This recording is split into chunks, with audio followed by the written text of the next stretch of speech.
It's 10:15 and it's still raining, but I think it's time to just get going.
Well, we made it to the top of Glissade Pass.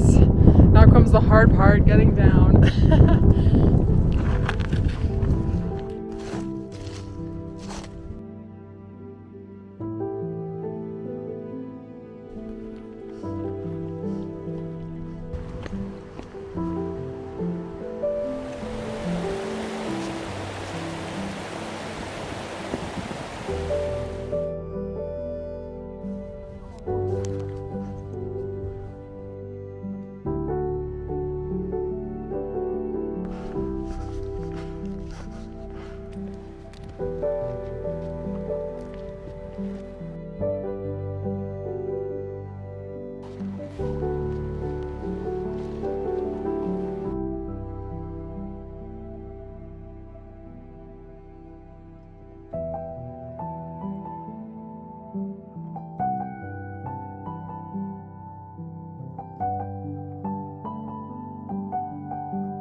We have finally gotten a beautiful sunny day. Since this is an out and back hike and we've gone as far out as we're going, it's now time to hike back the same way that we came.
We made it to camp. Today was a faster day than yesterday, even though we went the same route but in reverse, but also felt a little bit harder.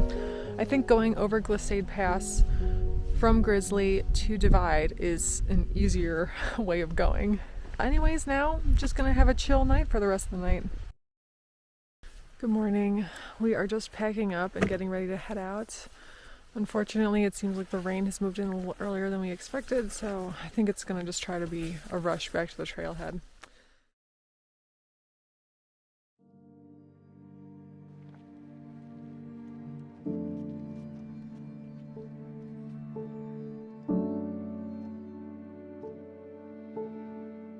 Okay, so I guess I have run through all of my luck when it comes to the weather, because today is proper rain. Oh boy. Only 5.5 miles to the trailhead.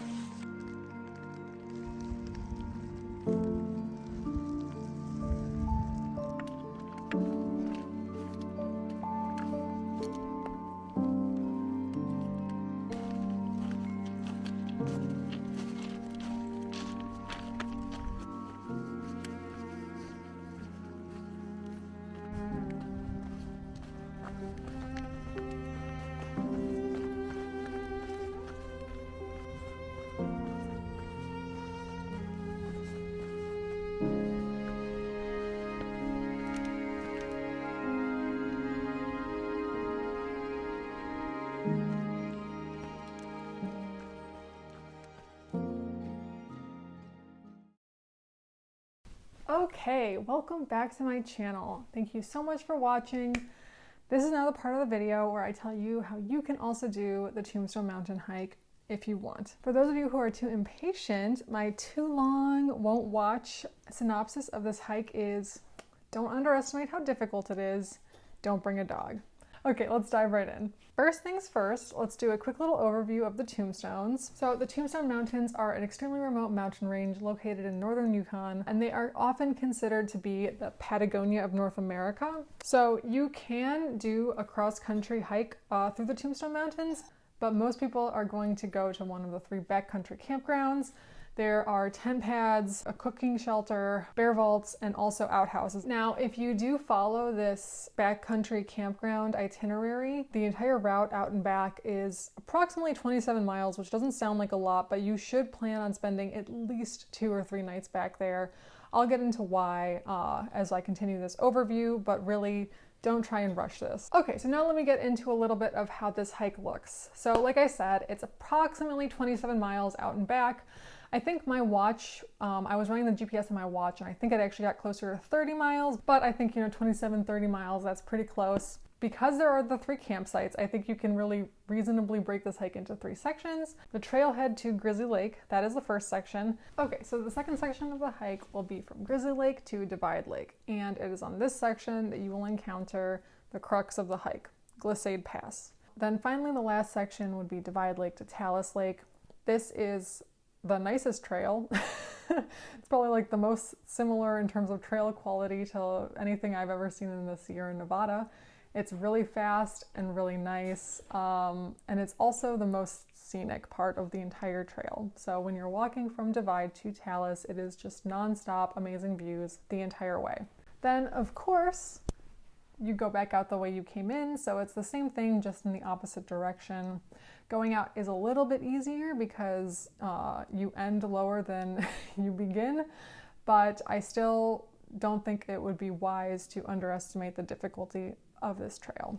What kind of permits and red tape do you have to jump through? So if you want to stay at one of these backcountry campgrounds, you need to get a reservation. The reservations open early in the year. I think this year they opened up in January, and there are some pretty interesting rules about how you can reserve these permits. So you need to reserve the campsites independently. You can't just get a trailhead permit. It would be like you get the Grizzly Lake permit, then the Talus permit, then the Divide permit, then the Grizzly Lake permit again, something like that. But the website requires that you stay at Grizzly Lake on your first night and your last night. One sort of hack that you can use to get around this is if you can get a helicopter to drop you off at Talus and you call the ranger station, then you can start with a Talus permit, but you still need to have the Grizzly out on the way out. This is useful if you plan late. You might not be able to get a Grizzly Inn permit because those are the most in demand.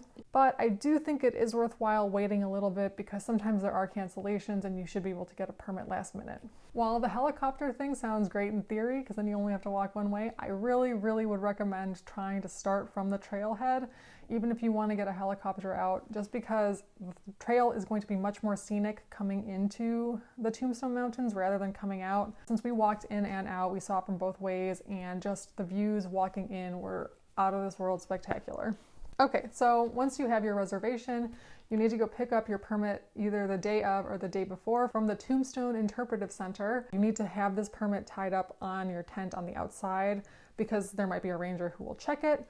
Just so you know, we actually did see a ranger back there on 3 of the 4 days that we were in the Tombstones, so don't count on just like not seeing anybody. So when you go to pick up your permit, the big thing that they're going to tell you about is bear safety. So first things first, you are required to have a hard-sided bear canister, but then they also require that you put your bear canister into the bear vaults at the campground when you're back there. Moreover, they actually tell you not to put anything scented in your dog's bag. Okay, and then the last major thing is that they do ask that you put all of your stuff in your tent at night. That includes your boots, your poles, your backpack, everything, because there are a lot of marmots, pikas, and ground squirrels that will chew through everything. So they say just to be safe, store everything in the tent with you. Finally, if you do bring a dog, it has to be on leash at all times. Okay, how do you get to the Tombstones? So Tombstone Territorial Park is located off of the Dempster Highway. The Dempster Highway is an unpaved road that goes from approximately Dawson City all the way up to the Arctic Ocean. This road is rough and remote, and no matter where you're starting from, it is going to be a long trip to get up there unless you're from Whitehorse. So first things first, you need to get to Whitehorse. If you're in Canada, you might be able to get a direct flight to Whitehorse, and if you're out of Canada, you probably have to fly through Vancouver. From Whitehorse, it is about a 6-hour drive up to Dawson City. There are flights too. We drove, so I'm not sure what these flights are like. We drove past the airport. It looked like a small regional airport, so I think something like that. But then even once you get to Dawson, it's still another 2-hour drive to Tombstone. If you plan on picking up your permit the day before, then you'll need somewhere to stay the night before you start hiking. There is a campground about 3/4 of a mile beyond the interpretive center. It's a first come, first served campground that costs $22 a night. If it fills up, there are overflow parking spots, so you can still stay the night. When we stayed, we got there about, I want to say 2 p.m. and the campground did fill up. By the time it started raining around 5, there were already people in the overflow parking spots. So since it is such a long adventure just to get up to the Tombstones, this is part of the reason why I recommend taking your time once you're up there. The more time you spend back there, the better your chances of having good weather and getting great views. So I don't know, my one piece of advice is don't rush this. All right, so when is the best time to go? Well, realistically, it's only possible to go from late June through mid to late September, sort of depending on the weather. I asked the ranger when I picked up my permit when they opened up this year, and I think she said June 26th was when they opened up the backcountry. So that should just give you an idea of sort of when when winter ends in this part of the Yukon. Going mid to late August is probably the best time to go because then you'll get the vibrant red color for autumn without pushing your luck so far late in the season that you sort of increase the risk of getting caught out in a bad winter storm. But of course, in the Yukon, you should be prepared for all 4 seasons at any time of the year. We went for 4 days and we got 2 days of extreme storms. One day that was overcast but nice, and one day that was bluebird perfect, but the clouds came in later in the day. Don't worry about sunrise and sunset at all, I would say. Okay, hazards. There are not that many hazards beyond sort of like the typical hiking hazards. Based on how many bear safety rules they have and how well they're followed, I think the threat of bears is really minimal, except for maybe while you're in the forested section in the first few miles. But we didn't see a bear. We did, however, see a lot of marmots, pikas, and ground squirrels. They were definitely everywhere. I don't think this is really a hazard to your health, more as a hazard to your gear, so just watch out for that. And then I think the biggest thing to think about is the weather.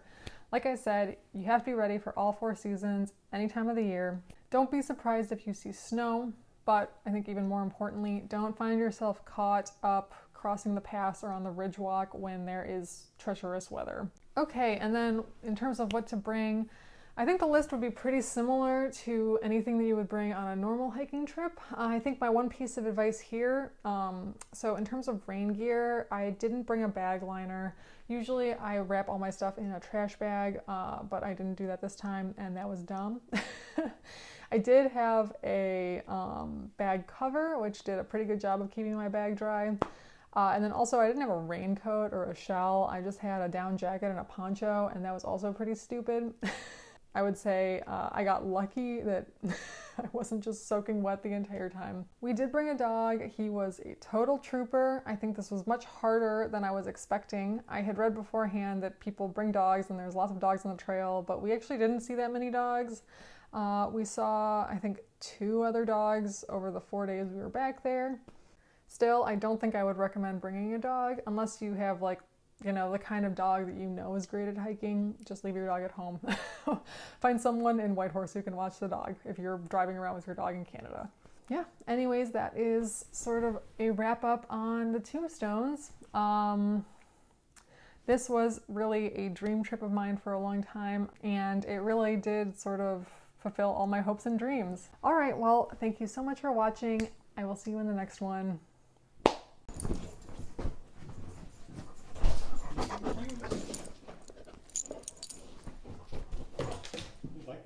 I do like that guy, but he's too loud.